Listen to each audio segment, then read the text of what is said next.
Okay, so today we were left with the imaging of the soft tissues. We did, I think, joints and we did the bones in the first lecture. So today we are going to focus more on the soft tissue injuries and pathologies related to soft tissue. And we'll just discuss at the end a little bit about the tumors, because obviously tumor is a very large topic and we cannot sort of finish it in just one lecture. So it's a lecture on its own, the bone and the soft tissue tumors. Okay, so what are soft tissues? These are derived from mesenchyme. And what are these soft tissues? These are muscles, fat, fibrous tissue, vascular structures, and peripheral nervous system. So these all are soft tissues that make up or that are derived from the mesenchyme. So you can have pathologies related to any one of them, and obviously the pathologies depending on what type of pathology you are seeing. Like you can have problems with the muscles, you can have it with the fats, like fatty lesions. Like in skin, you have lipoma. You can have vascular tumors, you can have neural tumors. So all these are sort of pathologies derived from soft tissues. Okay, so today what we are going to do is I've tried to sort of include the important pathologies when we are examining the upper limb and the lower limb. Okay, so in the upper limb, we'll talk of rotator cuff problems or injuries. We'll see bicep tendon injuries, acromioclavicular joint injuries, median and lateral epicondylitis, okay, de Quervain tenosynovitis. These are inflammation of the tendons. You'll see this, and carpal tunnel syndrome, where the nerve is compressed in the carpal tunnel. So these are the common ones that you see in the upper limb. Likewise, the common ones in the lower limb, you can have ankle sprain, ligament injuries, Achilles tendon tear, plantar fasciitis, meniscal injuries, cruciate ligament, collateral ligament injuries, and likewise, you can also have bursitis. Okay. So, as I've told you in the first lecture, that when we are evaluating the soft tissues, we have the advantage of using ultrasound, because ultrasound obviously has this ability to examine the soft tissues, and at the same time you can you can move the arm or limb, and you can do sort of mechanical evaluation as well. So like if you see this is the skin, this is the subcutaneous fat, and this is how the muscle fibers look like. And when you have tendons, they are more echogenic or more bright compared to the muscle fibers. So this is how you can see or you can evaluate the soft tissues. Now this is a subcutaneous lesion where you have an isoechoic. It is very much similar to the surrounding subcutaneous fat, but you can still make out that it has a margin around it. So this is a sort of subcutaneous lipoma, because this is subcutaneous fat, so it has very much similar appearance to the surrounding fat. So this is a subcutaneous fatty lesion, which is a lipoma. So it's a solid lesion. Whereas this is a cystic lesion. Why? Because this is anechoic. And you can see some posterior enhancement. So the ultrasound beams, when they pass through the fluid, they are not attenuated, they are not hindered, so they can easily pass through, and that is why you have enhancement posterior to the cyst. Okay, so this is a cyst in the soft tissue. So you can differentiate fatty lesion from a cyst on ultrasound, and we obviously know both are benign. Now this is to show you another cystic lesion in the soft tissues, and you can also make use of the color Doppler. You see that there is this ability of the ultrasound to put or to check the flow of blood around it or inside that lesion. So we know from this that there is increased vascularity.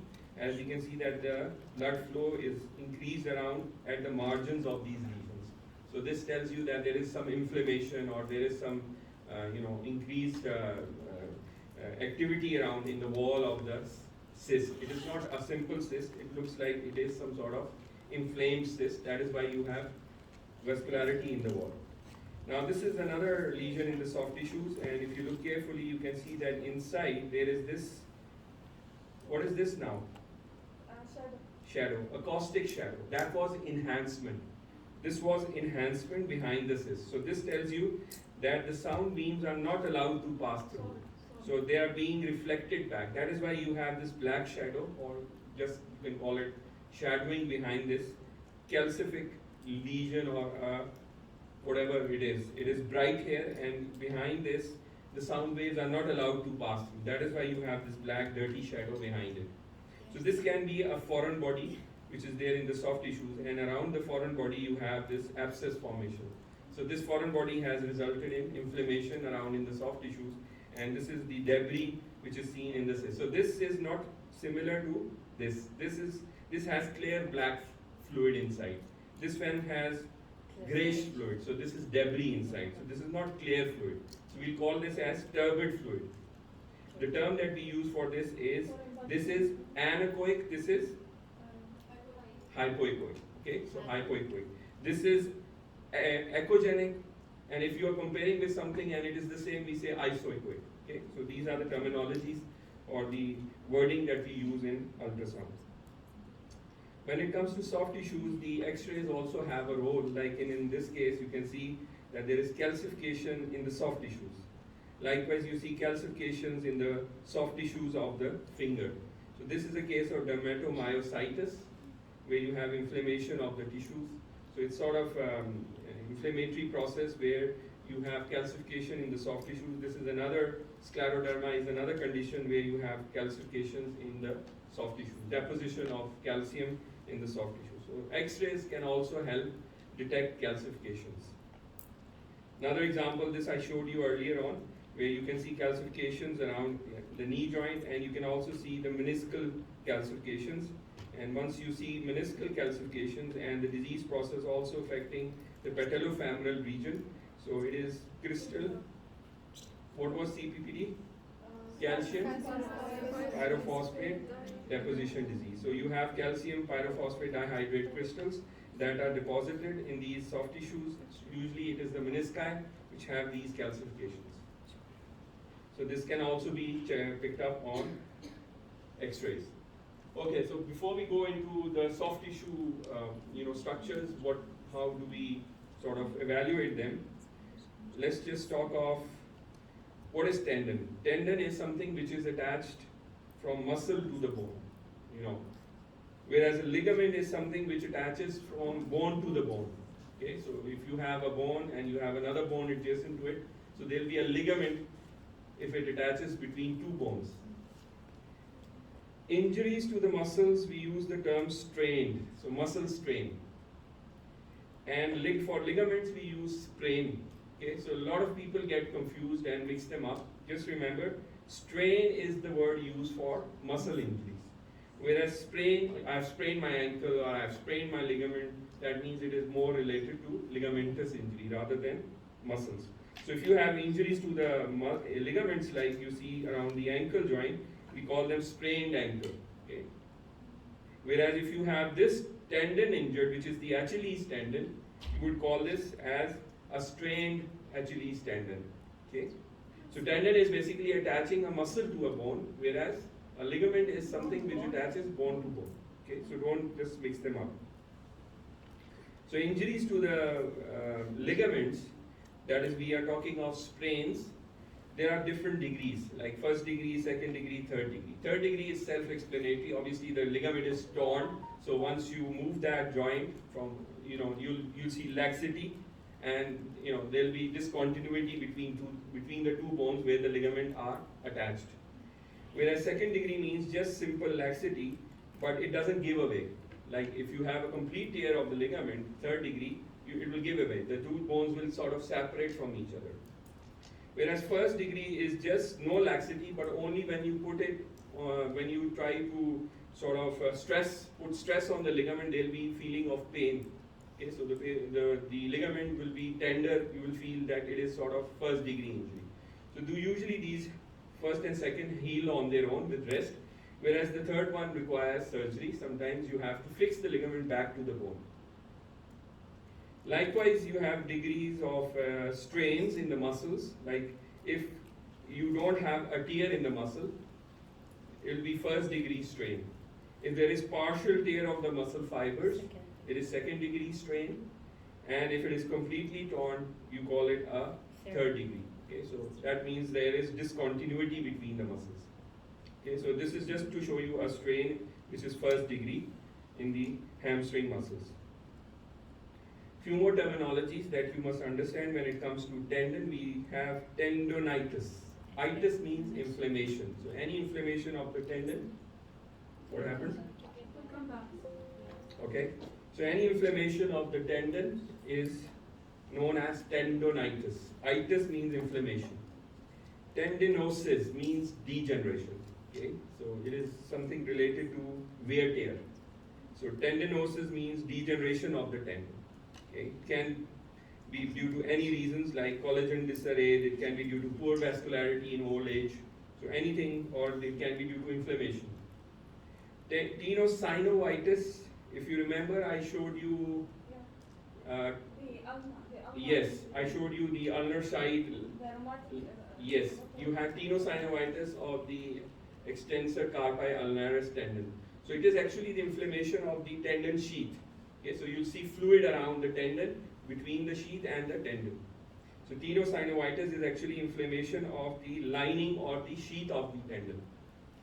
Tendinopathy is a general term used for any pathology, but usually when we talk of tendinopathy, we are referring to tendinosis. That means sort of degeneration of the tendon. Enthesitis is inflammation of the tendon at its attachment site to the bone. So we call it enthesitis. Usually it is seen in seronegative arthropathies or ankylosing. I showed you an example of enthesitis where you had the ankylosing in the squaring of the lumbar vertebra in the previous lecture. That was where the ligaments are attached or where you have the bony attachments, you could see inflammation there. Okay, so bursa. Bursa, what are bursa? Bursa are actually fluid containing structures between different, like between muscles or between bone and muscles and soft tissues. So what is their function? They reduce friction by motion of tissue. So by the bursa actually is a sort of, it reduces the friction there. So they can lie between tendon, skin and bone. It's usually synovial sac containing little bit of fluid. So if it gets inflamed, we call it as bursitis. Okay, so we have different bursa in different locations. Usually the big joints have different bursas in different locations, like the hip, knee, heel, elbow. All these have different bursas in different locations. Just remember, inflammation of the bursa is known as bursitis. This is an example of pre-patellar bursitis. You can see the swelling, which is in front of the patella. And usually it is in housemaids who have this, they do the floor cleaning by kneeling. So obviously they put pressure on the knees. So there is inflammation of the bursa gets inflamed by repeated injury to the pre-patellar region. Okay, shoulder joint. I told you that these are usually synovial joints. Now when it comes to the shoulder joint, there is one thing that you should remember. This is what type of joint was it? Ball and socket. Ball and socket, good. So this ball and socket joint is little different from the hip joint. Why do you think it is different? Because this one has to perform a wide range of movements. You see, athletes use, whereas hip joint doesn't have that much motion. Why? Because the socket is more, the femoral head is more inside that socket. Whereas the humeral head, if you look at the socket, is just the glenoid, is just touching on the glenoid. So there isn't any acetabulum around it. So the range of movement is more in the shoulder joint because of this shallow glenoid fossa. Now, by nature, we have these rotator cuff muscles which are sort of keeping it in place despite the shallow glenoid fossa. In the hip joint, you have the acetabulum which is giving support to the head. Here, there is no support actually apart from these four muscles which are known as rotator cuff muscles, which are sort of around the head of the humerus. So what are these muscles? If you remember, six: supraspinatus, infraspinatus, teres minor, and subscapularis. So if you can remember them, they are the ones that are sort of holding the head of the humerus in the shoulder joint. So any injury or any disease related to the rotator cuff muscle is going to lead to pain in the shoulder joint. Okay, simple as that. There are a few bursas as well, like if below the bursa you can see this, which is known as subacromial bursa. This can also at times lead to pain in the shoulder joint. Like you would say subacromial or subdeltoid bursitis. Okay. So you will see fluid around just below the acromion process or below the deltoid muscle. Okay, so in rotator cuff tendinopathy, as you know, tendinopathy is a general term. So it can be because of tendonitis, can be because of tendinosis, which is degeneration. It can be because of rupture, which can be partial or can be complete. So usually in people who have excessive use of the shoulder joint, like the athletes, they can injure the rotator cuff. And obviously these patients have pain when they do overhead activity. So when they are asked to raise the hand like the arm like this, they feel pain in the shoulder joint. And obviously if there is a complete tear, they will not be able to lift the arm. So this is how the supraspinatus tendon goes and attaches to the glenoid, greater tuberosity of the humerus. This is known as the footprint area. This black region is known as the footprint, where the tendon attaches to the greater tuberosity. Now if you have fluid array here at the footprint region, this tells you that the tendon is not normal. So this tells you that there is either a partial tear or there is a complete tear there. If you see some fibers attaching to the greater tuberosity, then it means it is partial tear. If you don't see any fibers, like in this case, there's a gap between the tendon end and the greater tuberosity, and you have fluid in between, so this tells you there is complete tear. And the tendon is retracted, so it is sort of pulled back. So this one requires surgical sort of treatment. They would fix this back to its area of attachment so that the shoulder can move around again. Okay. So what are the other things that can affect the shoulder joint? I told you that there is a bursa below the acromion process. So acromioclavicular degeneration, the joint that is lying just above the supraspinatus, that is the acromioclavicular joint. If there is degeneration there, like you have osteophyte formation or there is capsular hypertrophy there, that can also impinge on or can also put pressure over the supraspinatus, the rotator cuff. That can also lead to injury. So acromioclavicular joint degeneration or injuries or whatever that is in the joint, if it is not normal, it can sort of result in a rotator cuff tendinopathy. Now this is to show you an example. Now you see this tendon was supposed to go and attach to the greater tuberosity here at the region of the footprint. I don't know why this keeps on happening. Okay, so this supraspinatus tendon needs to go and attach to this part. So what is going on is this tendon is retracted back and there is no attachment to this part. So this is a torn tendon. So supraspinatus tendon torn here, it is retracted here. Whereas you can see that some part of the tendon is still attached to it. And in between you have these abnormal signals. So this one is not a complete tear. This is a sort of partial tear because you can still see some fibers which are attached towards the footprint. So you have to look carefully what sort of injury is there. Is it a partial injury or is it a complete injury? Okay. Okay, the biceps tendon is obviously also sometimes injured, usually in the adult people. And then you call this as a Popeye sign, okay, if it is injured. But remember the anatomy. If you remember your anatomy, the bicep tendon has two tendons, a long head and a short head. The long head is attached to the supraglenoid tuberosity. You see this one, supraglenoid tuberosity. Whereas the short head is attached to this coracoid process. You see this coracoid process. So you can get injury to any of these tendons. So obviously how to see them, either do an ultrasound or you check for this in the MR. MR will tell you the details, which tendon is injured or which tendon is torn. Similarly, you can also have injury to the distal attachment of the biceps, to the radial tuberosity. Okay? So you can have injury here, you can have injury here. If you have it here, you would have this muscles retracted, and then it would be sort of Popeye sign that you see. Okay, so yeah, as I've told you, it's seen in older athlete usually, and this is how the Popeye sign becomes. You have this attachment lost, so the muscle becomes lax, and you would see some bulge here in the region of the biceps. Now this is to show you the distal attachment where this tendon is pulled back. This is the end of the tendon. So you see it is curled up here. It should go and attach to the radial tuberosity. So obviously this is torn at the distal attachment.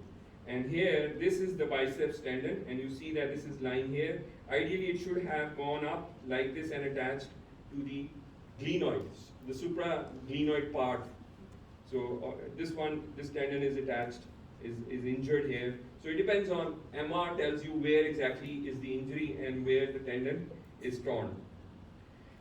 You can also have problem with the acromioclavicular joint. If the patient falls on the shoulder, the tip of the shoulder, he can injure this joint, and then you would have swelling around it.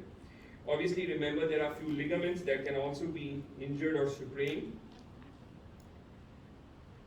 Okay, so usually these are seen in players, hockey, football, skiing. So these fast activity sports where you can fall on the shoulder or you can bump yourself with the others. So you can have injury to these joints. So when the signs are there, it would be tenderness, and when you do the movements, you will not be able to move the joints. And obviously the x-rays are helpful, where you can see separation of the acromion and the clavicular. So acromioclavicular joint, you see that there is a gap in between. Usually these are just lying in front, and the gap is not more than 3 millimeters. So obviously there is a subluxation, or there is widening of this gap. And also remember, there are few ligaments also that get injured with this, like the coracoclavicular ligament, and there are few ligaments which are acromioclavicular ligaments.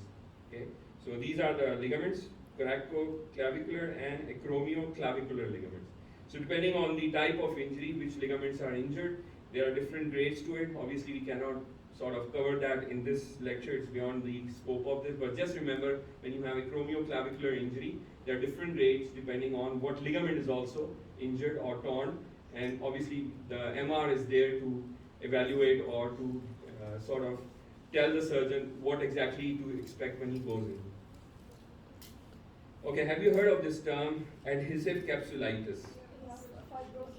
Yeah, this is the other name for this is frozen shoulder. A lot of people say, I woke up in the morning and I cannot move my shoulder. So it's actually inflammation of the capsule that is there around in the shoulder joint.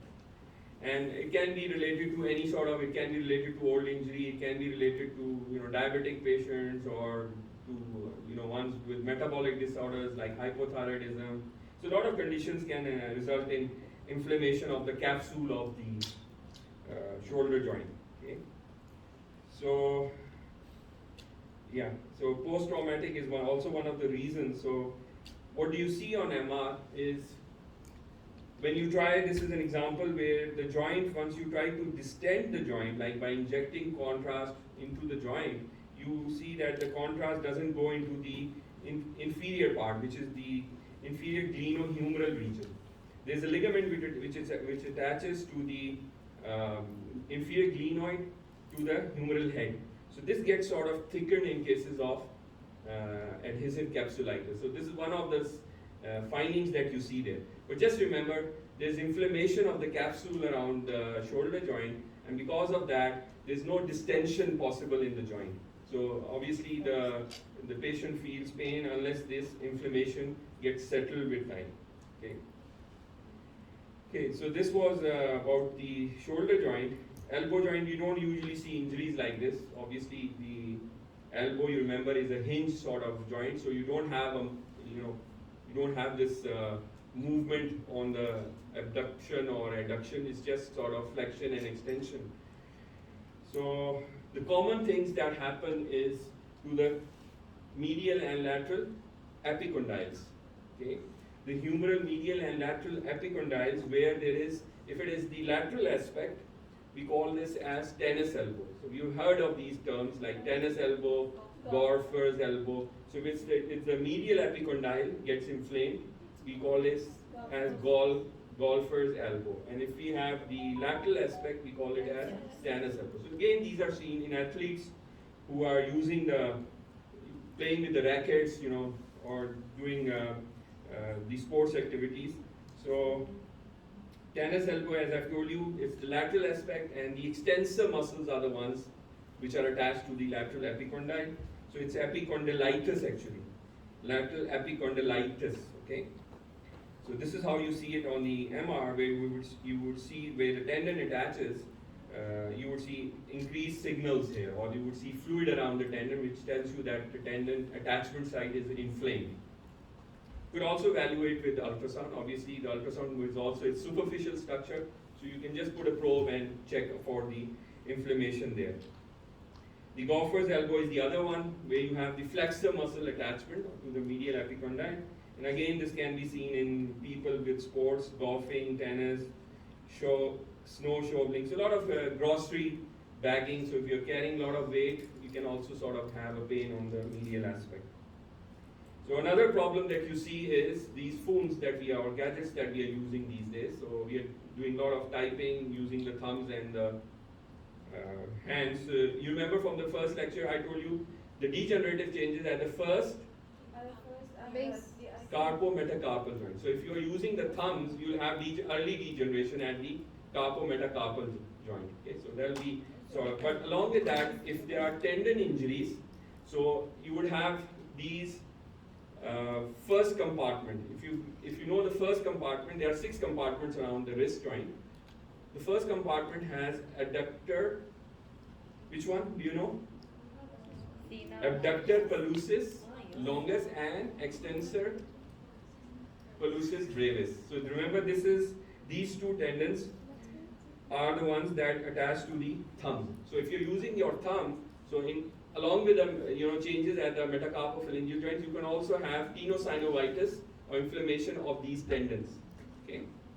So and the other name for this is de Quervain's tenosynovitis. So it's just named after the person who describes them. How do you know this is the inflammation?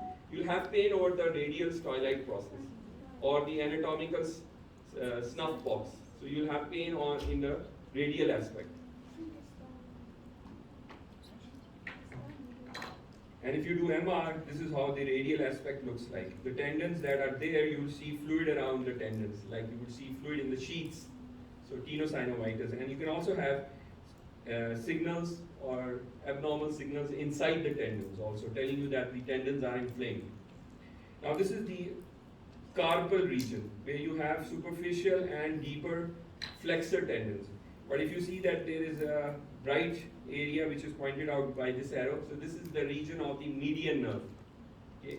So the carpal tunnel actually has tendons, around 8 tendons and 1 median nerve. So if there is compression over the median nerve, you would call this as carpal tunnel syndrome. Okay? So a lot of people have problem over the radial aspect, radial 3.5 fingers, which is supplied by the median nerve. So they would have abnormal sensations here. Okay? So the carpal tunnel has flexor digitorum profundus, flexor digitorum superficialis. These 4 means 8 tendons. Along with that, you have flexor pallucis longus. So 9 tendons and 1 median nerve. So this is what lies in the carpal tunnel. Okay. So median nerve compression, as I've told you, and it affects the sensory changes over the lateral 3.5 fingers. So this is the nerve supply of the median nerve. Okay, so this was about the wrist, the common pathologies in the wrist. Now the hip, again, obviously these are athletes who can have pain in the hip. The most common one that you feel is the trochanteric bursitis. So just over the greater trochanter, if you do an MR, you will see, compare this greater trochanter and compare it with the other side, you will see fluid around the greater trochanter. So again, this is inflamed bursa, which is known as greater trochanteric or trochanteric bursitis. So how do you treat them? You just have to ask the athlete or whoever has injured or this inflamed bursa to rest. And still, if it doesn't improve, you can also induce steroids to sort of help in the healing process. Now, these athletes also sometimes injure the ligaments which are attached to the bones. The common ones I've just pointed out here. If it attaches to the lesser trochanter, it is going to be iliopsoas muscle. And if it is going to attach to the inferior or the ischial tuberosity, it is going to be the hamstring muscle. So these are the two most common ones that these athletes injure. So what you would see is some part of the bone sort of avulsed or separated from the rest of the parent bone. So you will see a bony piece coming off this bone, and you will see a bony fragment coming off the lower aspect of the ischial tuberosity. Likewise, you can also sometimes injure anterior superior iliac spine and anterior inferior iliac spine, and the muscles that are attached are sartorius rectus femoris. Okay, these are the less common ones that can get injured. The common ones are the hamstrings and the iliopsoas muscles. So this is to show you an injury with the iliopsoas muscle. Look at the other side.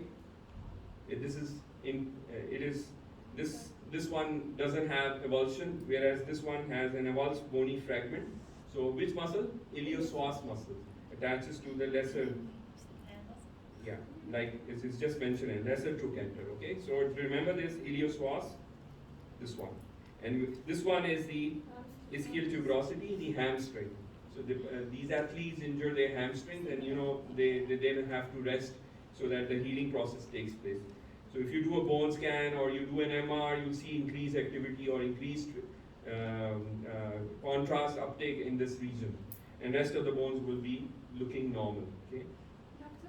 Yes. So the muscle gets injured, then the bone gets break down? It's not the muscle which is injured, it is the muscle or the tendon that is attached to the bone has avulsed that bony fragment. So the bone has come off. You understand? It's not the muscle which is injured, it's actually the tendon which is attached there that sort of pulls the bone along with it. These avulsion injuries are more common in children where the bones are soft. But in athletes also, obviously there's going to be, in these sports there are a lot of stress. So they can sort of also have avulsion injuries. Doctor? Yes?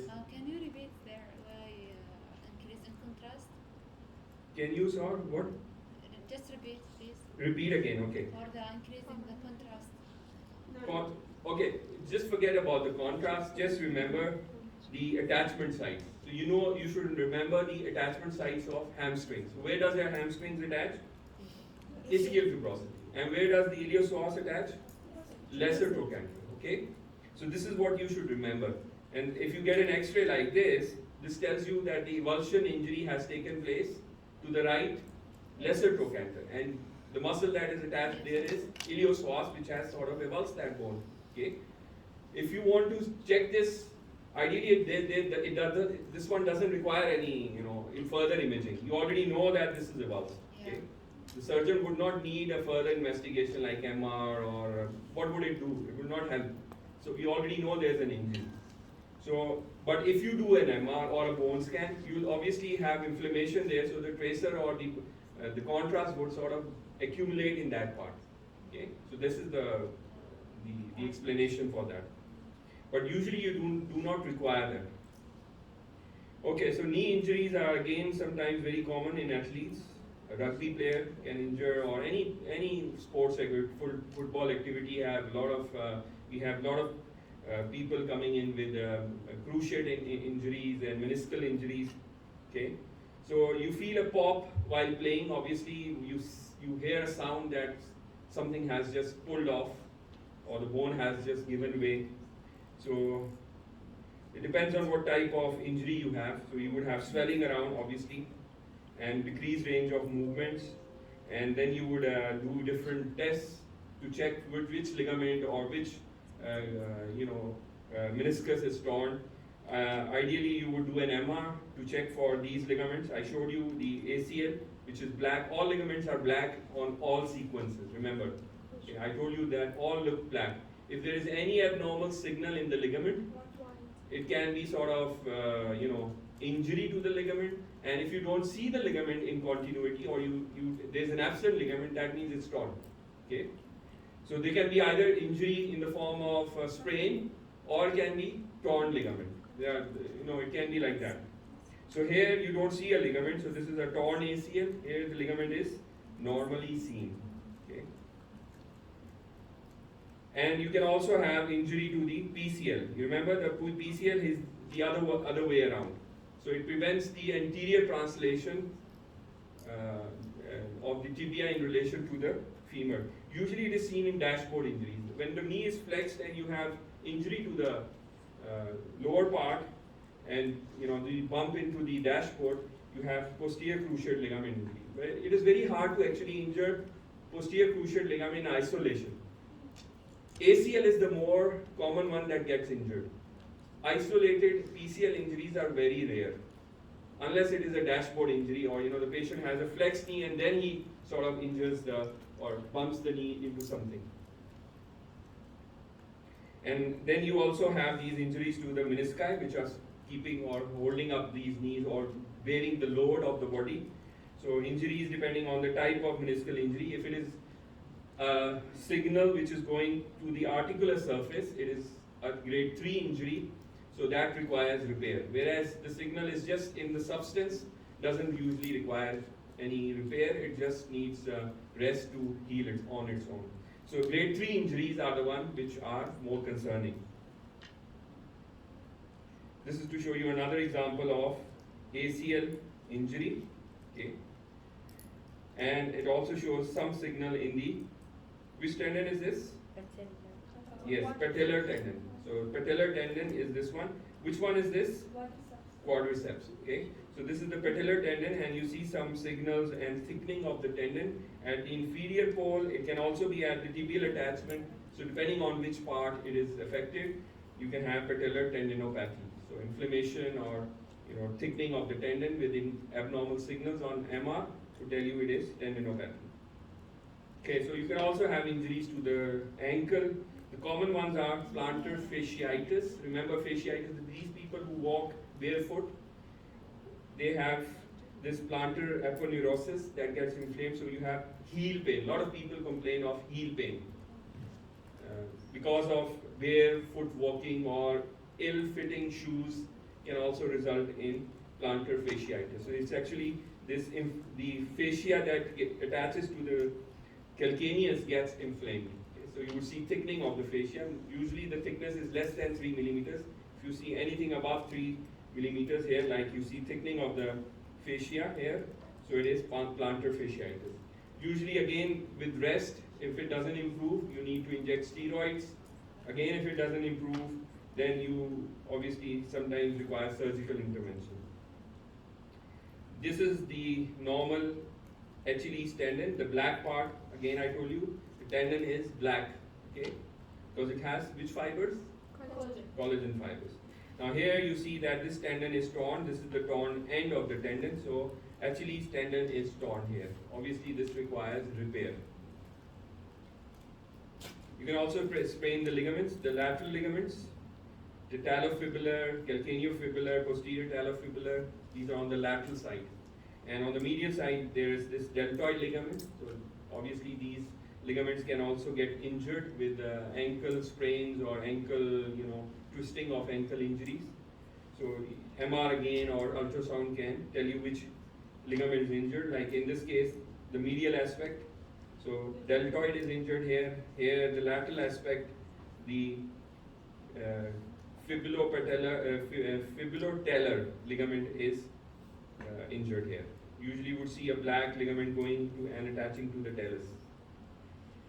So depending on what injuries are there, you can have difficulty with, you can have an avulsed foot injury, you can have an inversion injury. So depending on what type of injury is there, you can have those ligaments, the opposite ligaments get injured. Okay, so this is a very busy slide showing you a lot of tumors which are soft tissue tumors. Obviously, I told you we cannot go through all these tumors in just one lecture. And the purpose of imaging is just to differentiate between benign and malignant soft tissue tumors. So how do you do that? You have, you can evaluate it by ultrasound, you can evaluate by CT or MR, whatever imaging modality is available. Like if you have a lipoma, I showed you the ultrasound example, you would not do anything further. You just tell the surgeon it's a fat containing lesion, it's a lipoma. Likewise, if you have a fluid containing cyst, you will tell him, okay, this is adjacent to the joint, it's a ganglion, it's a simple cyst, no need to do anything. But if you are not sure, I mean, if there is a lesion or there's a mass there around a joint or a bone, then we call this as indeterminate. We are not sure on imaging. Then you need to biopsy these cases. But if it has all features of malignancy, then you need to stage that. Obviously, you have to tell the surgeon what is the stage of the tumor. Is it locally spreading? Has it spread to the rest of the skeleton? Is it involving the adjacent neurovascular bundle? Or is there any tumor necrosis? Tumor necrosis is important. Why? Because once you try to take a sample or take a biopsy of that region, if you hit the necrotic part, you will not get the adequate tissue specimen. So you need to tell the patient, the surgeon or whoever is taking the biopsy that there is a necrotic part, so don't biopsy that. So imaging would tell you about the necrosis, and you can also plan accordingly. The surgeon would tell you if you have a bone involvement tumor which is affecting the whole bone, then the surgeon can plan amputation or whatever procedure that is required for treatment. Now this is to show you an example of a tumor which is a rhabdomyosarcoma in a 15-year-old female. It's a soft tissue tumor. The problem with this tumor, it's obviously a malignant tumor. It has invaded the tibia. You see this tibia, you can see the condyle of the femur here. You can see the upper part of this is the normal marrow of the tibia, but look at the upper part of the tibia. So this tumor has gone in through the cortex. You can see a cortical break here. It has sort of eroded the tibia and has gone into the joint. So you will tell the surgeon that there is a tumor which has invaded the tibia, and you would tell him that there are these large lymph nodes that are around the knee joint. So obviously the staging and the treatment plan differs in cases when you have a tumor which is invading the bones, like a soft tissue tumor. It's a rhabdomyosarcoma. Sarcoma means a tumor. So it's a soft tissue tumor which has actually secondarily involved the bone and has lymph nodes and has involved the joint. So you will tell all of this to the surgeon so that he can plan whatever is possible or whatever treatment options are available for this. Yes. In the previous image, where is this dark rectangle? Where is what? The dark rectangle, the triangle. Yeah. Okay, so this was the T1 weighted image, and this is the post-contrast T1 weighted image. So whatever is enhancing is bright. This part is the necrotic part. So I told you the necrotic part, you will tell the surgeon not to biopsy this. Why? Because there'll be no tissues, there'll be no tumor cells that would be available at this part. So you will tell him that this tumor has invaded the tibia, and this triangular part in the upper part of the tibial condyle has necrosis. So don't biopsy this. Okay. Okay. Likewise, like we have soft tissue tumors, we are trying to differentiate benign from the malignant, and the ones that we are not sure are indeterminate, and we biopsy them. Okay. Similarly, we have benign and malignant tumors in cases of bones as well. Primary bone tumors. We are talking of primary bone tumors. Secondary means obviously the pathology is somewhere else and has spread to the bones. So we are talking of the primary benign and malignant tumors. We are trying to differentiate them. So you can see that the common benign ones are here, and the malignant ones are the sarcomas like osteosarcoma, Ewing tumor, chondrosarcoma, fibrosarcoma. So these are all tumors of the bones. Usually, the thing to remember is these tumors are more seen after 30 years of age, except for Ewing sarcoma, which is seen in a younger age. These tumors are seen below 30 years of age.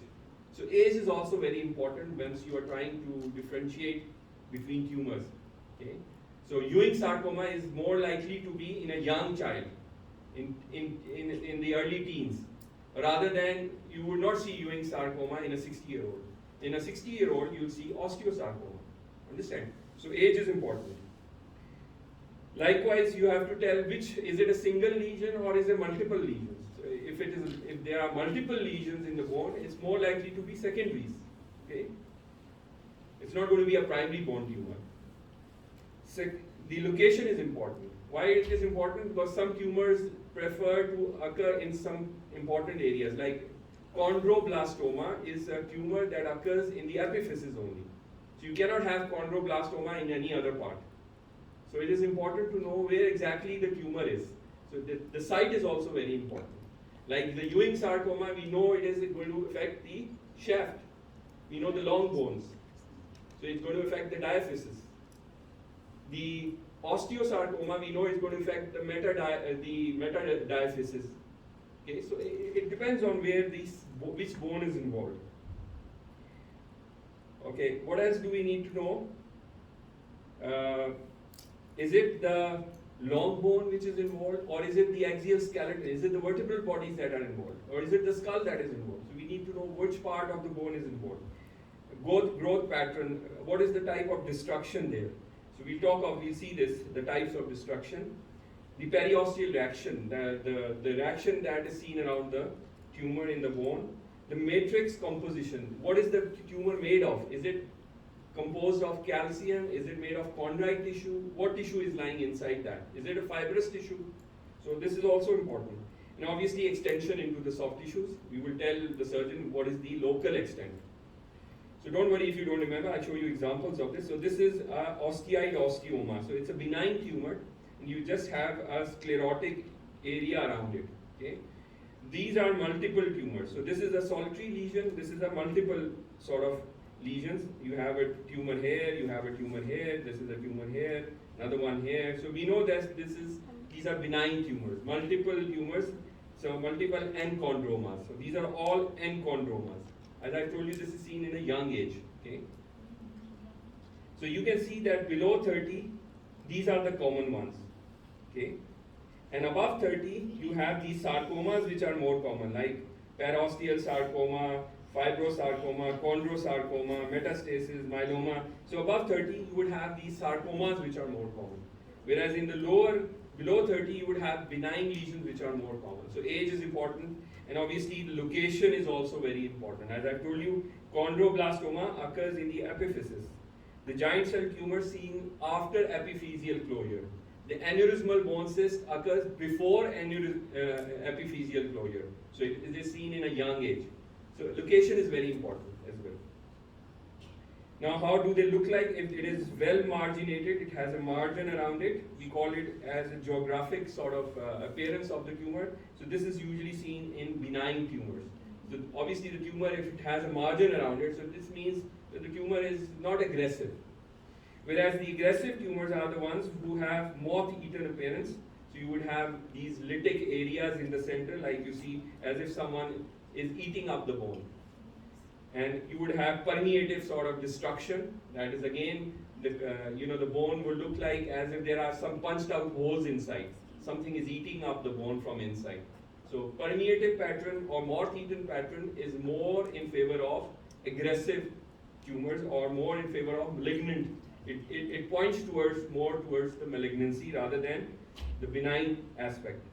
So if you look at these lesions, you can draw a margin around this.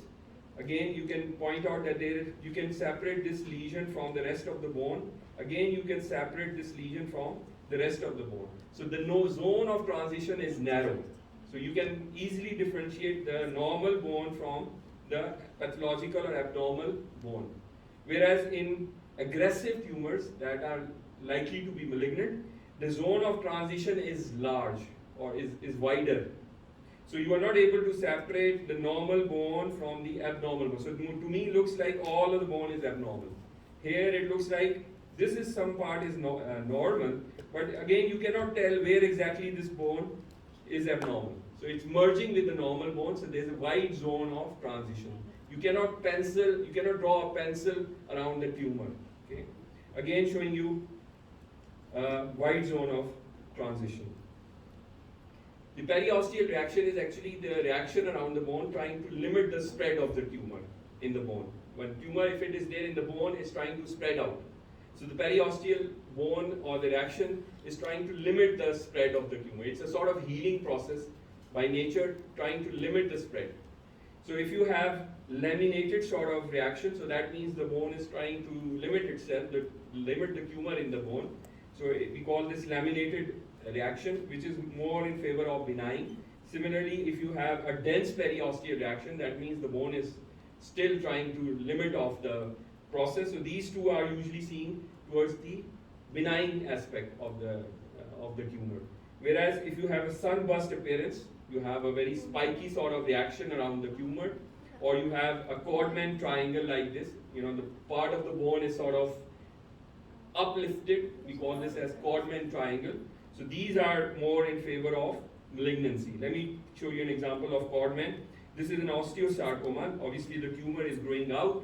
The periosteal reaction tries to limit the disease or tries to prevent the tumor from going out, but it's so aggressive that the periosteal reaction is unable to limit it off. So what you see is that the tumor margin destroys the periosteal reaction and you see an uplifting of the periosteum here. So this is known as Codman triangle. This is usually a feature of osteosarcoma. So the matrix means what is the tumor made of? Is it chondrite material? Is it fibrous material? Is it calcium inside?